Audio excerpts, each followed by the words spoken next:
हरे कृष्ण। तो हम पढ़ने वाले भगवत गीता का चैप्टर 2 श्लोक 12।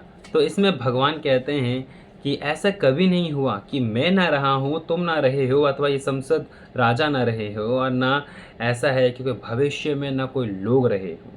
अब इसमें भगवान अर्जुन को कहते हैं कि ऐसा कभी नहीं हुआ कि मैं नहीं रहा हूँ, मैं पहले नहीं था, अब हूँ, आगे नहीं रहूँगा। नहीं, तुम भी थे, मैं भी हूँ, ये भी थे, वो भी थे, रिंग लाइट था, ये था, वो था, हर कोई था। ऐसा कभी हुआ ही नहीं कि कोई ना रहा हो। अब परमात्मा भी नित्य है, आत्मा भी नित्य है। फ़र्क क्या है? तो हम भी तो भगवान कह सकते हैं कि हमारा भी कभी विनाश नहीं होगा, भगवान का भी विनाश नहीं होगा, तो हम तो भगवान हैं। फ़र्क है कि भगवान परमात्मा, भगवान हमारे पालक हैं। हम क्या हैं? हम आत्मा है ना? हम सिर्फ़ अपने बारे में जान सकते हैं, लेकिन बगल वाले के बारे में जान सकते? बिल्कुल भी नहीं जान सकते। हम अपने भू ब ब क्या भूतकाल के बारे में जान सकते हैं? नहीं जान भविष्य काल का नहीं जान सकते। कौन जान सकता है? भगवान परमात्मा जान सकते हैं भूतकाल, भविष्य काल, वर्तमान, हमारे आत्मा के बारे में, बगल वाले आत्मा के बारे में, और इन सभी आत्माओं का पालक करते हैं भगवान। पोषक पोषक देते हैं, मान लो पोषण देते हैं, मान लो आत्मा को पोषण देते हैं। अब भगवान भी शाश्वत है, हम भी शाश्वत है।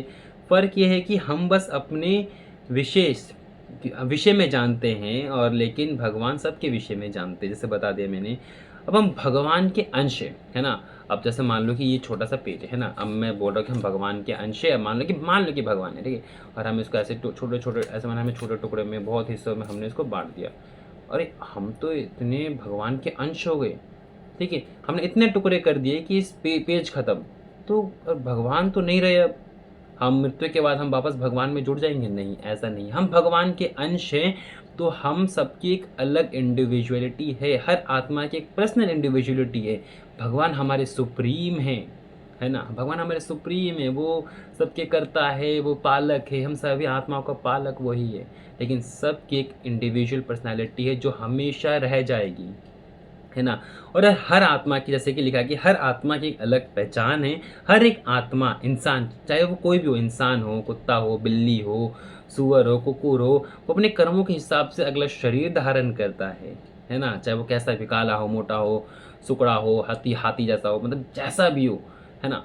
वो अपने कर्मों के हिसाब से अपना नया शरीर धारण करता है, लेकिन सभी आत्मा का एक सेम ड्यूटी है।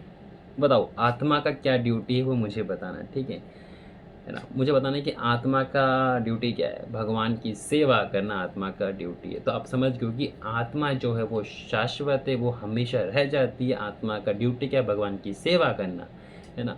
तो हमारा जो शरीर मिलता है वो हमारे कर्मों के हिसाब से हमें शरीर मिलता है। हरे कृष्ण, राधे श्याम।